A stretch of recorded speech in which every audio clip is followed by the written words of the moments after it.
Hey man, so supposedly man, bro, Sayso P, one of his killers was found unalive, bro, which is crazy because as soon as his face got leaked, it happened. You know what I'm saying? But hey man, let's get into it. Hey, what's up, y'all? Y'all know my slogan. I don't know it all, but I know what I've I've been been through. through. Now, before we get into this video, make sure you check us out on Patreon at www.patreon.com/hookah_anonymous. You guys been telling us to create one for the longest, so we recently created a community where we will upload videos that we can't share on YouTube due to their guidelines, but we'll also be dropping the latest to there first, behind the scenes information that you wouldn't find anywhere else on our socials. So make sure you become a member, and after you do that, head over to our official Instagram page at hookah_anonymous and follow us there. Now without further ado, let's get into what you guys came here to see. Now, I tell y'all time after time that some of these rappers love attention more than they love their own freedom. And this is a perfect example as of why I say what I say. But Now today we're going to be talking about your boy Sauce Walka, who put out a message in not so many ways, but if you read between the lines, you know exactly what he's trying to portray. Now, it just came out that one of the suspects in the shooting that caught an attempt on Sauce Walka, but also caught the body of Sayso P, his artist, have been found unalive in Houston. The 21-year-old suspect started going viral on social media after police linked him to the shooting, and surveillance was surfaced of him getting out of the same car they used during the shooting, revealing his face on camera. With all the technology out there from license my plate... question is, how is he found unalive in Houston?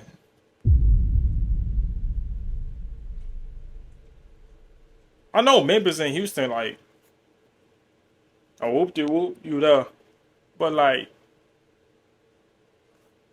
I don't know. readers, facial recognition, it's almost impossible to get away with doing anything, and apparently Dandridge didn't understand. Now I told y'all before, something don't sound right with that story. I don't care what anybody says, because the shooting transpired on March 22nd, and lo and behold, on March 31st, they said that they found this man's body in Houston unalive.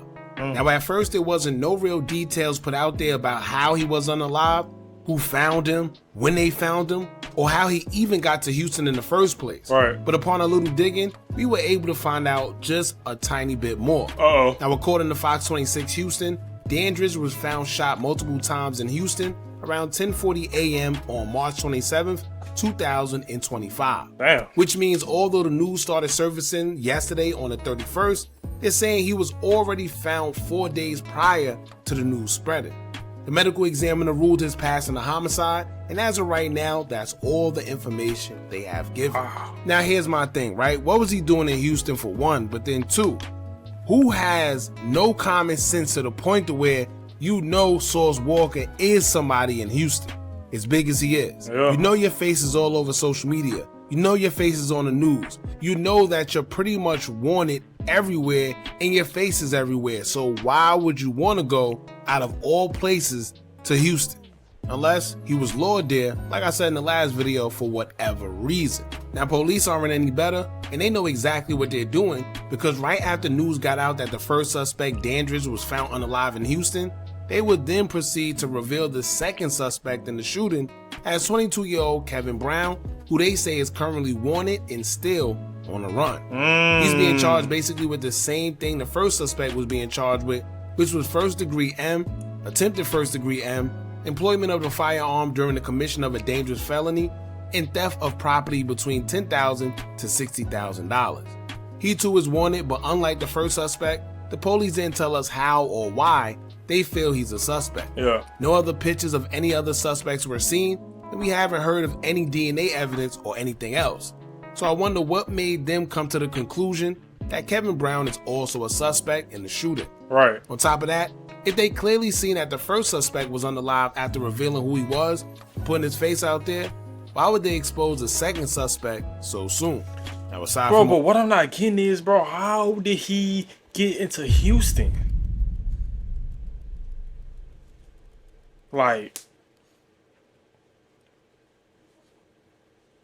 bro, What, bro? Y'all let me know. What do y'all think in the comments, bro? Let me know in the comments. What do y'all think could have possibly been the case of him being found unalive in Houston, being in Houston in the first place? Ain't Memphis and Houston like 9 hours away? Or am I wrong?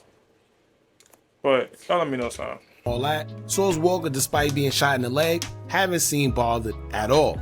In fact, he would do an interview right after being shot, and he actually spoke on the situation, telling the interviewer that although he's been shot, he's not looking for get back at all, and he accepts what came with him being around someone that was a target in their city.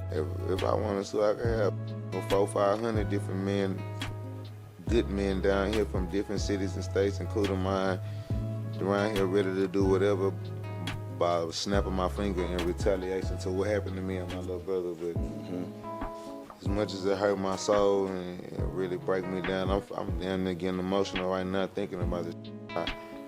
I can't retaliate because that's not righteous.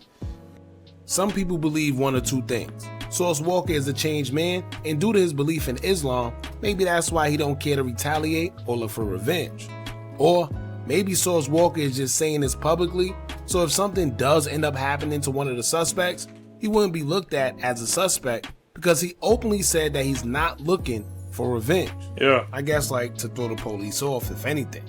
Whatever the case is with that one, Sauce Walka's latest post on social media after the news dropped that one of the suspects were unalived in Houston seemed to speak a different story. In typical Sauce Walka fashion, he's brandishing money, taking pictures all over the floor, and he selected an interesting song choice to go along with the post. He used Tupac's song Hail Mary, where the opening line to the song will say, quote, "I ain't no killer, but don't push me. Revenge is like the sweetest joy next to getting cookie." And by cookie, I'm sure y'all know what I mean. Yeah. But then he would caption the post as he would say, quote, "Goku, aka Splackarot. Hashtag Ultra Instinct.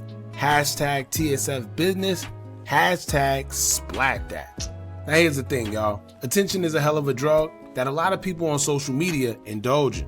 Whether Sauce Walka really has something to do with the first suspect losing his life or not, doing something like this is only asking to be investigated. Being that he was a victim, of course police is watching him for any signs of get back, and when something actually does happen to one of the suspects, he put up a subliminal post. The only people that's confident in doing something like this are people who really didn't have anything to do with anything, or people who know they aren't going to get in trouble because it isn't what people really think it is.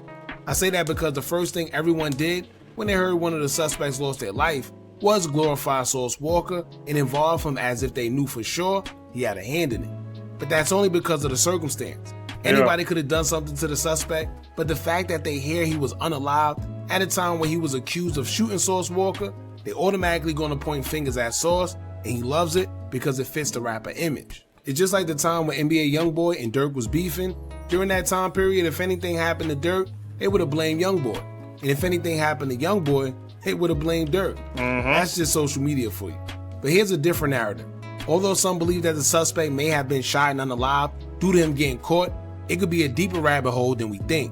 Here's what a couple social media users had to say, as one would say, quote, "He went to Houston to collect the hit money and got smoked by the guy who was supposed to pay him." Oh.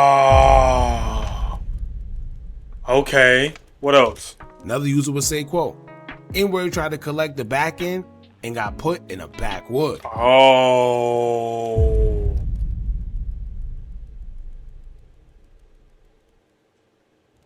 FBI, open up! Now the last user would say, quote, "What L Boogie say? It's an inside job. I have my man double cross him, really a triple cross, cause when he done, I'll probably off." Now don't let that go over your heads. I told y'all before something ain't right with that story, and I stand on that. I still don't think anybody in their right mind will go out their way to try to hide out in the same place one of their victims are actually from, knowing how big of a rapper he is down there with influence. Hey, bro. I ain't gonna even get too deep into it because that's not my business to get deep into it. That's the Fed's job to get deep into it. But being in Memphis, unaliving Sayso P in Memphis, and shooting Sauce Walka in the leg in Memphis, and being found in Houston to being unalive in Houston is just crazy, twin. That that is crazy. Y'all let me know, bro. Y'all let me know what y'all think about this story right here, bro. 'Cause this is crazy.